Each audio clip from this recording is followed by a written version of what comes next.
everyone. Welcome back to another episode of the Craft of the Draft podcast, and an extra special episode today. We haven't had a guest on for quite a while now, and today we're joined by Kai Bloomfield. And Kai, you've been around the footy area for very good reasons at the moment. How are you, first of all? But tell us a bit about yourself, because I guess people listening will probably already have an idea. But for those who don't, give us a bit of an introduction about, where you are at the moment, but just kind of where your football history has been over the last couple of years. Yeah, absolutely. Well, firstly, thanks for having me. I love listening to this podcast. Your knowledge of the draft and the talent league is second to none. So it's awesome to come on. And no, I'm well. I'm very well. Lots of footy clubs at the moment. I guess my prime role at the moment is Trainstop. So I'm founded Trainstop, which is a sports recruiting platform, but then also run a training club which looks to get people into the talent league and into VFL and AFL. Which takes up a bit of my time at the moment, which we love, but have also been with Oakley and St Kilda and Xavier at the moment, so a few different footy clubs. So it's exciting. Round one's just around the corner, which is fun. Tell us a bit about Trainstop, because you sort of talk about you enjoy listening to our podcast, and I probably enjoy sort of what you do at Trainstop. Obviously, it's big on TikTok, it's big on Instagram, and I've obviously recommended it and come down and watched a session, and probably the big thing taking away from that is how much of a squad feel it seems to be for a lot of boys that have come from a lot of different backgrounds. So what have you done to sort of foster that? And certainly they've got the opportunity to now go on and play local footy or play VFL footy or wherever it is, but because you have been able to engage those local clubs, but certainly from a culture perspective, what have you done to foster that? Yeah, absolutely. So I guess firstly, like the main idea with that is I just found like the gap between talent league training and club training was like the disparity between it was huge. So trying to sort of bridge the gap a little bit between training standards and give a platform for players that are just on the fringe or have just been cut. I guess an idea of what it's like, and then also a place to train with like-minded people. So I guess the reason I sort of started it was I saw people like you would know Jet Hartman, who got cut by Eastern and then became a real prime mover for Oakley last year and was one of our better players. So I thought, well, there's got to be more players like that, and there were. I coached a guy at club level named Ed King, who was like fantastic at club level, but had never really been given an opportunity at a higher level. And so he's now at Casey. We've connected him with Melbourne, and he's just thriving. He's played all their practice matches and is looking likely for round one. So players like that, there's a number. I could go on Lockie Monteith. I mean, he did get an opportunity. He was playing Eastern and now is doing really, really well with Essendon's VFL. So players like that, I just thought that there needs to be, instead of these guys just going and playing club footy and perhaps getting lost to club footy and never being given this opportunity, as Ed potentially might have, and a few others in the Trainstop club might have, I thought let's give them a place to train with like-minded people and a place to enhance their training habits. So that's sort of what started it. In terms of characters you're getting, because you talked about the difference between sort of training levels between club and talent league, what type of characters do you get in that come to Trainstop? Is there a big difference there from club to talent league level? Because obviously there's a bit more extra development at talent league level with wellbeing programs, etc. But how do you have to develop character to ensure these players are actually going to progress and give themselves a better chance? Yeah, I think like character is the biggest thing. Like the players that we take on are players that really want to be there. And so we had a session on Sunday, and it was Sunday 8 a.m. out at Bulleen, and Luke McDonald took the session, the North Melbourne captain, and he couldn't believe like the willingness and the want of some of these guys on a long weekend, the Labor Day weekend, to come out to Bulleen at 8 a.m. Like we've got one guy, Cooper Webster, who comes from Yarrawonga, and he's a 15-year-old and like makes the trip every Sunday, every Thursday. Sometimes leaves school early, which I probably shouldn't say, but I think he's got a doctor's appointment every Thursday afternoon to get out of school. But like that's the biggest thing, is the character and the want to be there. And then if you get a group of people who really want to be there and want to get better, then you find that they start doing things like getting earlier and staying later and asking questions and pushing each other. Whereas in a club environment, there's always going to be a few people who are sort of more there just for the fun of footy, which is great, which is fantastic, but they're not necessarily pushing those upper echelon players to new heights and challenging them. Whereas like in the Trainstop club, there's always players who are pushing each other and working on similar things. So, it's been awesome. And there's players of different ages as well. Tell us a little bit about that. And I guess what the long-term plan is. Is there a long-term plan for those sort of 14, 15-year-olds? Do you sort of see, becoming, once they're sort of 18, 19, where they could be and what that journey with Trainstop could look like? Yeah, so we started with a 16s and an 18s training group, and they were training separately. And then one training session, we went all in, and the 16s boys loved it and they thrived in it, and it sort of gave them an understanding of what the higher level under 18s is like. And then as such, the 18s, they found that it was a great opportunity for them to help coach and help teach and help pass on what they've learned through their upper years of junior footy. So it was a great win-win for both parties. And we've now since January of this year, the 16s and 18s trained together, and they all love it. So I guess the pathway for the under 16s is connecting them with talent league teams in their under 16s. So we've had a number of guys who've go through there. So Will Collinson's at Oakley. We've had Rylan Butler, who's at Gippsland, another one who makes a long travel trip each Thursday and Sunday. So connecting them with at least getting a trial game at those talent league under 16s, and then going from there. So, but just to give them an idea of like working with guys like Jed and guys like Lockie and guys like Ed, and just seeing their training habits and what it's like, I've found it's been awesome, and they've loved it, and guys like Jed and Ed have loved it as well. So, and what are the performance strategies you've involved in Trainstop that you've kind of taken from your time at Oakley that you see make quite an instant impact with these boys? I guess talent league wise, they're drilled so heavily on quite specific things, and you've taken these to boys who probably have got the fundamentals well, but what do those performance strategies look like? And do you aim for short-term improvement with these boys that really just want to make a quick impact, advance at next level? Or is it, how do you balance that short and long-term improvement with the boys that come through?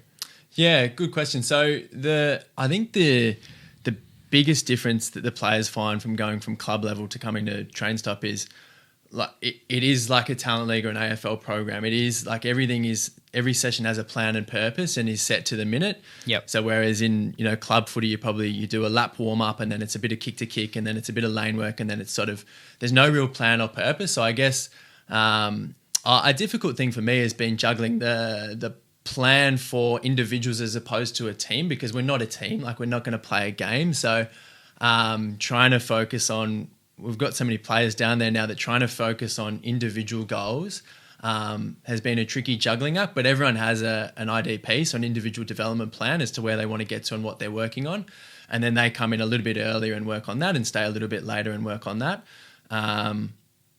And then longer term, everyone has a goal. So whether that be, make VFL by year's end, or get a trial game with Oakley at year's end, or whatever it is, they've got a longer term goal, and then a few things that they're doing on a weekly basis to get there. How do you manage those expectations? Everyone obviously wants to end up on an AFL list. That's the ultimate goal for 99% of players, obviously, that would come through Trainstop. But for some people, it's not realistic, certainly in the short term. So how do you sort of go about making sure that they do get nourishment, even if it is from VFL footy or playing really good at local level? Yeah, I think just being as honest as possible. I think sometimes coaches beat around the bush a little bit and sort of give you a big pat on the back and go, "You're going really well, mate," and then you don't end up making a VFL or talent league team, and then the players are a bit confused as to, well, why didn't I? My coach said I'm doing really well. So I guess just feeding them honest feedback, and it helps having players that are already at that level come down and regularly train with us, and you can, like, in real time compare. We'll go like, "Hey, these are the training habits that Ed or Jed or Locke or whoever have, is what you're doing marrying up with what they're doing?" And, if you're not getting that result, well, it's probably because your training habits are not, to the quality that those kind of players are doing. So they can kind of see that in real time. And, but yeah, to answer your question, I think just being as honest as possible, and sometimes that's going to be hard, and it's going to be, tough to hear, but for them, it's probably the most beneficial thing. I want to touch back on a kind of a point before that. You've got a great social following, and I think that's a massive part of being so successful, because people are getting eyes on these kids. And I guess what led you to move down that path and grow that channel, especially TikTok? I mean, that's fantastic, and the numbers that gets. What does that kind of do for the players, I guess, personally as well? Why'd you sort of delve into that area? Because obviously it would have been, could have just stuck and just said, we've got this, but you've making made it a priority to give these boys some exposure. So sort of what's the background behind that? Yeah, well, I guess it gives them a platform or it gives us a platform to show these players off and show what their strengths are and show what they can do. So, it started with showing off a few of the early players and like doing player profiles and where they're playing and what their goals are for the year. And we're getting back to doing that now. So, now, like in the last week, like it's really targeted, and some of the more recent posts that we've done have been on player profiles and what they're doing.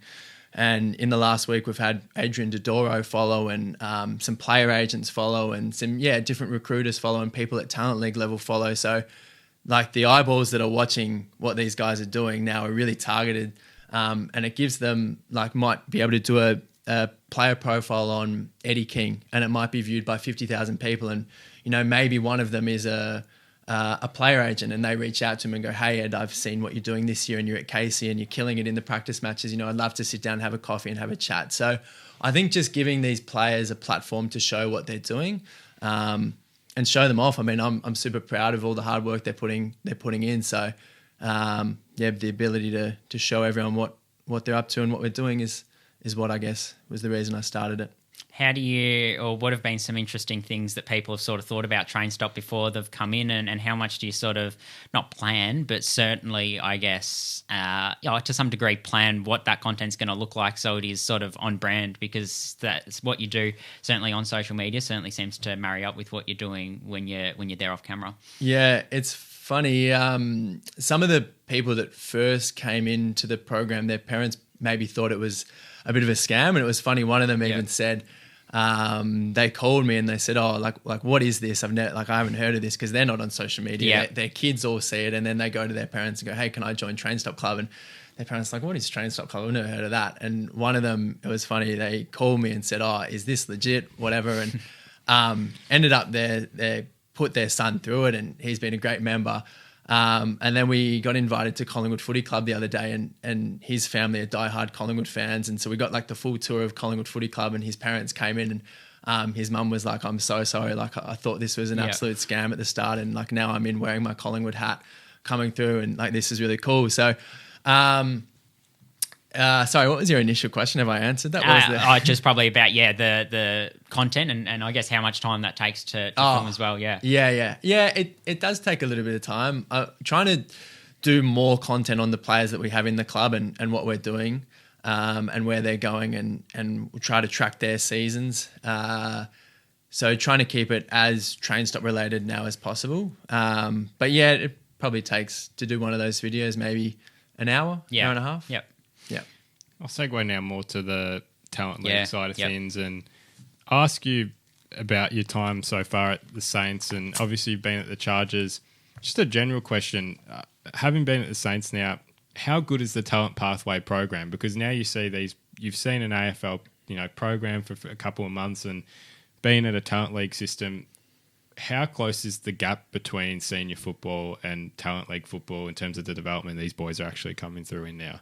I think it's about nearly as good as it could possibly be given the hours that you're given with some of these players. It is so hard to juggle, particularly for those metro teams like Oakley and Sandy, when those players are juggling school commitments and they're out for half the year and then they're back, and then the really top end ones are also juggling Vic Metro and the national champs. And so a player like Jagger this year, he might pull on 6 different footy jumpers. So for a club like Oakley, to his Talent League team, to manage him is really difficult, because you maybe only see him in the middle part of the year for a handful of hours a week. So I think they do about as well as they possibly can.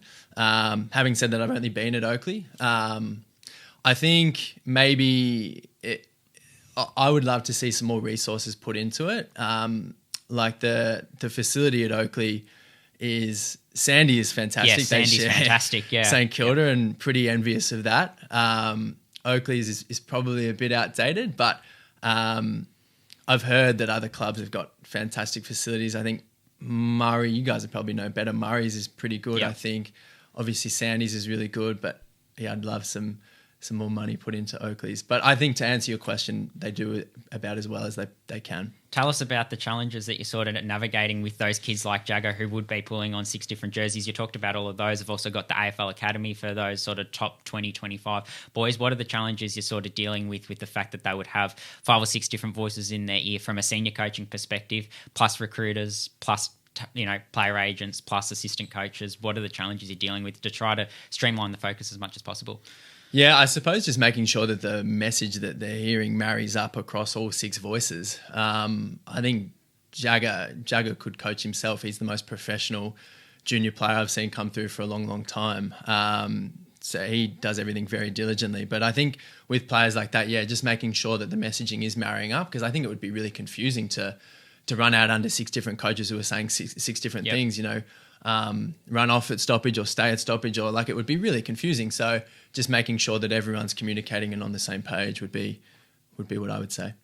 What are the best relationships you've developed with boys over time at Oakley? And I guess even if you were to give advice to players who do make Oakley's system, what separates the top talent, but not even top talent from bad talent, just talent that you can see commitment in and that thrives, even though they might not be as skilled as your Jaggers, but they still grow really well. I guess relationships you've had over time, where do you see those differences and those little things that make you stand out and at least progress really well?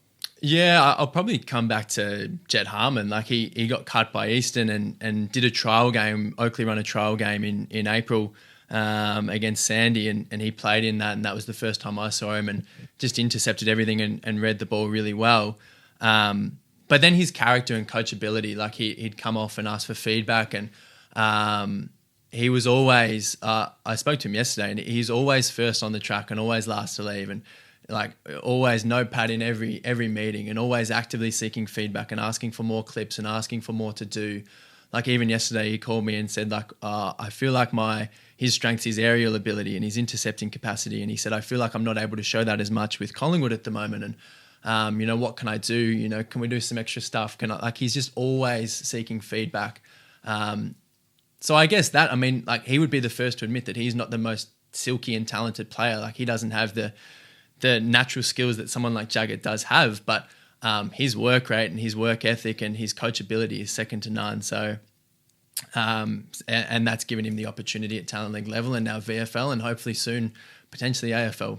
Yep. Yeah, certainly. Well, tell us a little bit more. Yeah, and you touched on it before with the different jerseys that they're pulling on, but public and private, juggling that for Oakley throughout the season, particularly the kids that go off and play private school footy. And I guess from a cultural point of view, what things you're trying to do as a club to sort of facilitate the best culture you can, so that you can develop them as best they can, whether they are playing through the middle of the year, then they do come out of the team when I guess the more highly regarded players come back in, or whether they are kids who are playing the first 3 games and the last 4 games. How are you sort of managing that?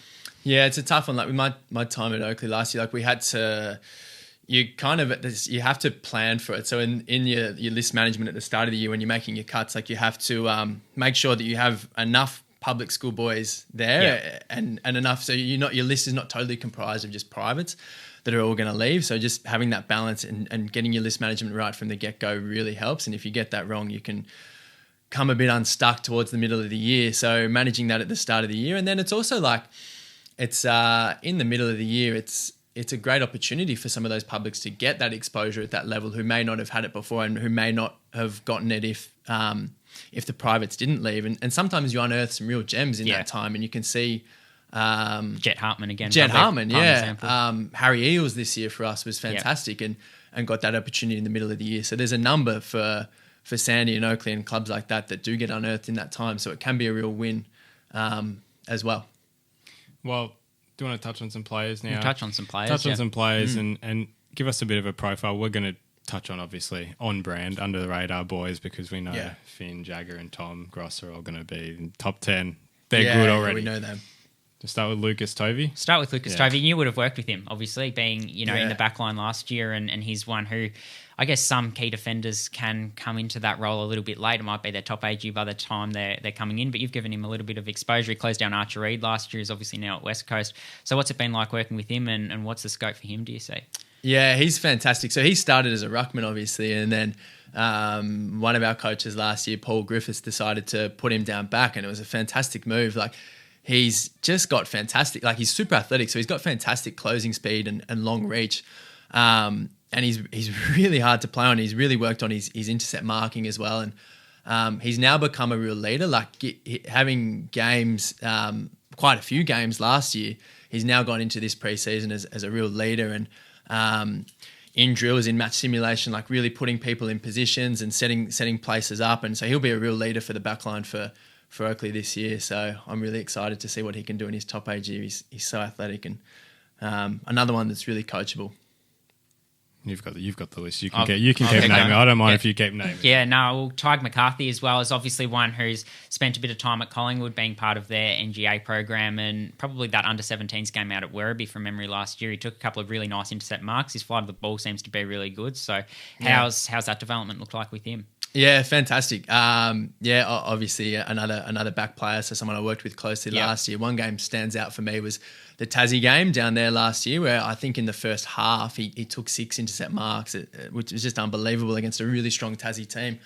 So I'm really excited to see what he can do this year. He's another one that'll balance private school footy down at Carey with Oakley commitments and hopefully some other games potentially. But he's a great kid and another one that is just super diligent with his preparation. Like, we had a little group pre-training that was just intercept marking, and it really showed, like, on game day. Like, we had a number of really great intercept marks last year, like Jet, like Teely, like him, like Tove, and it comes back to the half an hour that they were doing pre-training, doing aerial work, and he's one that gets to training early, just like Jed, and is constantly looking to improve his game. So I'm really excited to see what he can do this year. A couple of boys who were balancing VFL and Talent League this year in Boston Dowling and Ollie Barter. They've both had different journeys. They're both 19-year-olds. Ollie, obviously, a little bit injury interrupted. Boston, that sort of raw ruck who's sort of come back to develop for that extra half season or season, depending whether he gets taken in the mid-season. What do their journeys look like? And what's that like, balancing VFL and Chargers from what you've seen? You obviously had Luke Teal, like you touched on last year. Yeah, so someone like Boss, I think it'll be fantastic for both of them, but someone like Boss to get experience against grown men in VFL ruckman will be fantastic, and I think it'll be something that'll give him real confidence coming back to Talent League footy and knowing that he can compete. And obviously the head coach at Collingwood VFL is Josh Fraser, who will be a fantastic mentor for him, no doubt. So having that experience and he's put on a little bit of size as well. I think he'll come into games at Talent League level super confident this year and ready to use his frame a bit more than he perhaps did last year. And then Barter, I mean, he battled a little bit of injury last year, but Barter at his best is unbelievable. So if he can get a full consistent year this year, playing at Oakley, he's another one that was a leader for us last year. He's been at Oakley for I think like 5-6 years now. Like, he's been there for a long time. So he tried for Vic Metro as a bottom major, I reckon, didn't he? Yeah, he did. So if he can get a full consistent run at it this year, like Carlton, he's obviously at Carlton. Carlton, I think, are pretty keen on him. So hopefully he can get a few games with Oakley this year and kick a few goals, and he loves the celebration, so hopefully a few post-goal celebrations. I was going to ask where his best footy's played, because he obviously played a little bit down back last year, but I think there was the desire to play him forward later in the year before obviously that injury punctuated those plans. Yeah, I think forward. Yeah. Like you said, he did play a bit off the half back line, and that run and carry is unbelievable. We had a lot of it last year with Filler as well, and him when he was up and running, but he played school footy last year as forward, and I think he's been playing a fair bit with Carlton VFL down forward. So I think he'll be a forward this year. Luke Quain is one you've really liked, Nathan? Yeah, he's so much like his brother, and we keep learning that week on week. How do you actually deal with someone like Luke, who obviously has a name behind him? From a personality standpoint, is there? I mean, I'm sure he's a great character. But have you ever had to sort of deal with that? You've got kind of external noise, just naturally Collingwood fan base is going to be interested. How does he focus and zone in on his footy each week? Yeah, he apart from the fact he looks identical to his brother, you wouldn't actually know it. Like it's not something he talks about. It's not something that you would actually know. He's so humble. He's so down to earth. I honestly don't think it affects him and phases him at all. I mean, he's head down, bum up. He knows He's set for a big year, coming off a pretty much a full season as a bottom major. He's put on a heap of size, if that's possible. He looks as built as his brother. I don't know what they're feeding them. They are just huge. So I think he will be ready to really bust through tackles a bit more this year off the half back line and really test some tackles and test some younger bodies in the talent league. He's got a man's body. He's ready to go. So I'm excited to see him this year dash off the half back line and take players on, and just like his older brother is. Charlie Richardson is one I'm so high on, and I know he polarises opinion to some degree because of his size. Is he big enough to be that position that he plays? But his ability to kick a long ball and his tricks above his head are probably as good as anyone for his size. What's that sort of scope or development looked like for him, and where do you see him getting to this year? Yeah, well, I think he's still growing firstly. I mean, he's still only 17, I'm pretty sure. So I really like him. He's a really clever footballer. He's a good hit up forward. He's got a good set of hands and he puts it through more times than he doesn't. So I think he'll play at school footy in a really strong team down at Brighton. And then at Oakley, I think he'll be the key forward down there. So, yeah, I mean, he got a bit of a taste for it last year with a handful of games, and I think he's set for a full season at Oakley this year when he's not playing school footy. So, I think once he puts on a little bit more size as well, he'll be a really tough matchup. 100%. And Pat Reshko, we saw him in the Oakley Pracky a couple of weeks ago, 32 disposals he got and was a clear class above. Obviously coming off that ACL injury, which scuppered that back end of 2022 and a lot of 2023 for him. Give us a bit of an insight into him. This is people that wouldn't know him. He obviously played off half-back a bit last year as well when he had probably that standout game against Gippy, if I remember right. Yeah, like 43 touches. 43 touches, but he'll get a chance through the midfield, I take it. Well, it'll be hot property in there, I suppose, this year. So. Yeah. Oh, he's obviously an accumulator. Like, he just finds the ball like no one else. And I think a lot of it comes back to his work rate. Like, he is, for those who don't know, he's one of the fittest players I've ever seen, like sub 6 minute 2K. His background's in athletics, so he just follows up. His follow-up work is second to none, and just gets to the right spots and then follows that up and gets hands back. So another one that'll juggle between private and Oakley footy this year with Caulfield, which will be another strong team. But yeah, he'll whether he's playing half-back, half-forward or full-back, he'll get 30 touches. Like, he racks it up and tends to use it pretty well as well. So he's another exciting one that, as you said, before the injury was a top 5, top 10 sort of ranked player. So I've no doubt he'll get back up to that. Is that all our players? I think that's all our players, yeah.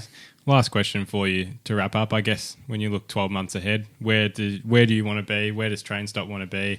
What are you most excited for this year even? What's the look ahead for you? Yeah, well, I'll just before we do, I'll give you a couple more that I'm really excited for at Oakley. Zane Cochran, the other game. Did you go to the Northern Oakley game? No, we've got footage of it though. We do have footage. Yeah. So he put on a clinic. He kicked 4 goals and one was touched on the line. And I think, he's one that we've heard about from Oakley as well. Yeah, 28 odd touches. So he absolutely killed that. He's a Carey boy. And then another Carey boy, Quinn Mackay, who they've brought in this year, who's a big unit, and he'll play as a key forward. He looks like he's about 30. Like, he is just built, and he'll take some big clunks, no doubt, this year. But how much do you know about the bottom majors?